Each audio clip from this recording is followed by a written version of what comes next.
तो लीजिए दोस्तों, आपका इंतजार खत्म हो चुका है क्योंकि आपका हिंदी विषय का पूरा पेपर आपकी स्क्रीन के सामने आ चुका है।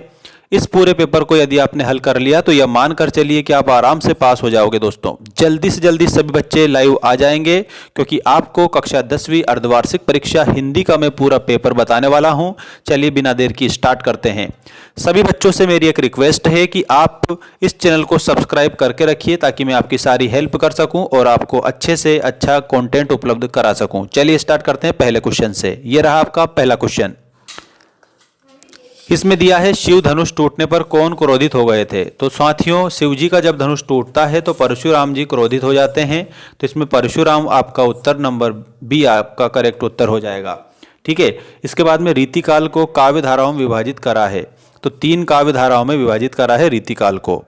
शोक किस रस का स्थायी भाव है। तो इसमें करुण रस का स्थायी भाव आपका शोक हो जाता है। तो करुण रस इसमें आंसर करेंगे। अगला प्रश्न है, भोलानाथ अपने पिता के साथ कौन सा खेल खेलते थे। तो कुश्ती का खेल खेलते थे। भोलानाथ अपने पिता के साथ में कुश्ती का खेल खेलते थे। राइट आंसर हो जाएगा। अगला प्रश्न देखिएगा, अर्थ के आधार पर वाक्य के भेद हैं।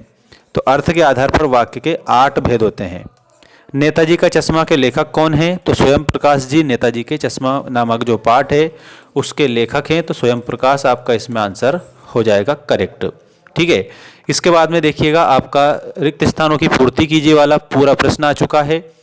एक बार सभी बच्चे जल्दी से जल्दी वीडियो को लाइक कर दीजिएगा और चैनल को सब्सक्राइब कर लेना क्योंकि आपको दोस्तों मैंने पूरा 100% रियल बताया है। आपकी किताब पर आधारित पेपर है जिसमें से 100% प्रश्न आएंगे। देखिएगा, उत्साह कविता में को संबोधित किया गया है।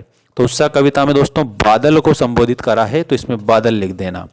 अगला है, चौपाई एक मात्रिक छंद है। तो चौपाई में सभी मात्राएं समान होती है। तो यह सम मात्रिक छंद है। मन्नू भंडारी का जन्म मध्य प्रदेश के भानपुरा में हुआ था। इसमें सभी बच्चों को भानपुरा याद रखना रहेगा। जिसके समान दूसरा ना हो उसे क्या कहते हैं। उसे अद्वितीय कहते हैं। इसमें अद्वितीय याद रखना है। गंतोक का अर्थ क्या होता है। तो गंतोक का अर्थ होता है दोस्तों पहाड़। ठीक है। नेक्स्ट है, वाच्य के भेद होते हैं। तो वाच्य के 3 भेद होते हैं, कर्तृवाच्य, कर्मवाच्य और भाववाच्य। ठीक है दोस्तों, ऐप की लिंक मैंने डिस्क्रिप्शन में दे दी है। वहां पर आपको इसका पूरा PDF मिल जाएगा। आपको नोट्स भी मिल जाएंगे जिसमें वार्षिक के नोट्स भी दे दिए मैंने। ठीक है। तो ऐप की लिंक दे रखी है डिस्क्रिप्शन में, डाउनलोड कर लो। ऑफर भी चल रहा है उस पर। मात्र 199 में आप लोगों को सारे सब्जेक्ट मिलेंगे। 6 सब्जेक्ट अगर आपको चाहिए, 6 सब्जेक्ट के नोट्स, तो 499 रुपये की मेंबरशिप परचेस कर लेना उसमें। ठीक है। तुम्हारी दंतुरित मुस्कान। तो दोस्तों इसमें सभी बच्चों को क्या याद रखना रहेगा। तो यहाँ पर आप सभी स्टूडेंट को नागार्जुन याद रखना रहेगा। काव्य की शोभा बढ़ाने वाले तत्व या धर्म को अलंकार कहते हैं। रामचरितमानस के आगे आपको महाकाव्य लिखना रहेगा। नाच न जाने आंगन टेढ़ा, ये लोकोक्ति है। तो यहाँ पर इसको लोकोक्ति से मिलाना है। लखनवी अंदाज में नवाब साहब लिखेंगे और फेरी भेटूला का मतलब होता है फिर मिलेंगे। कक्षा 10वीं MP बोर्ड के सभी बच्चों का बहुत बहुत स्वागत, वंदन, अभिनंदन। सभी पढ़े पढ़ाए फिर पढ़े और पढ़ पढ़ करे विचार कि आपने क्या पढ़ा है।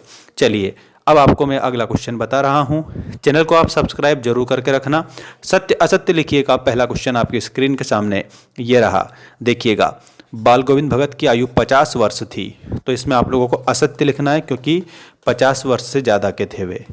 सीता स्वयंवर में राम लक्ष्मण मुनि विश्वामित्र के साथ में गए थे। तो इसमें आपको सत्य आंसर लिखना है। रीढ़ नरकट एक प्रकार की घास से बनाई जाती है। ये बात बिल्कुल सही है। ठीक है। और दोहा छंद में 16 मात्राएं होती है। ये असत्य है क्योंकि दोहा जो छंद होता है ना उसमें 24 मात्राएं होती है। सज्जन में स्वर संधि है, ये भी आपका असत्य होगा क्योंकि दोस्तों सज्जन जो है इसमें व्यंजन संधि होती है। नेक्स्ट है, हिरोशिमा कविता अज्ञेय के द्वारा लिखी गई। इसमें आपको ये सत्य लिखना है। यहाँ पर आपके ट्रू एंड फॉल्स मैंने सारे बता दिए हैं। स्क्रीनशॉट आप ले सकते हैं। चलिए अगला क्वेश्चन देखते हैं हमारा। ये रहा अगला क्वेश्चन। एक वाक्य में उत्तर दीजिए का पहला प्रश्न है, दशानन में कौन सा समास है। तो सभी बच्चों को दशानन में बहुव्रीहि समास करके आना है क्योंकि जहाँ पर अन्य पद प्रधान हो उसे बहुव्रीहि समास कहते हैं। पंथा का अर्थ आपसे पूछते हैं तो आपको मार्ग का सहारा बताना रहेगा। गुरुत्वाकर्षण के सिद्धांत का आविष्कार किसने किया था। तो न्यूटन ने गुरुत्वाकर्षण के सिद्धांत का आविष्कार किया था। 10वां रस कौन सा है। तो इसमें आप सभी बच्चों को वात्सल्य रस 10वां रस बताना है। और वात्सल्य रस के सम्राट यदि पूछते हैं तो सूरदास बताना है। और यदि सूरदास का प्रतिनिधि ग्रंथ पूछते हैं तो सूरसागर बताना है। इस प्रकार से आपको सीख कर जाना रहेगा। अगला क्वेश्चन देखिएगा सभी बच्चे, और ये रहा आपका अगला क्वेश्चन। इसमें क्या दिया है, तारकेश्वर को पिताजी प्यार से क्या कहकर पुकारते थे। तो दोस्तों तारकेश्वर को पिताजी प्यार से भोलानाथ कहकर पुकारते थे। मैं क्यों लिखता हूँ किसकी रचना है, तो इसमें आपको अज्ञेय बताना है, ये अज्ञेय की रचना हो जाएगी। ठीक है, बाकी आपको यदि ये पूरे क्वेश्चन चाहिए, पीडीएफ चाहिए, तो इसके लिए आपको एक काम करना है, और वो काम ये है कि जल्दी से जल्दी ऐप को डाउनलोड कर लो, और वहाँ पर मैंने नोट्स दे रखे हैं पूरे सब्जेक्ट के, तो जल्दी से जल्दी आप नोट्स परचेस करके और आनंद उठाओ।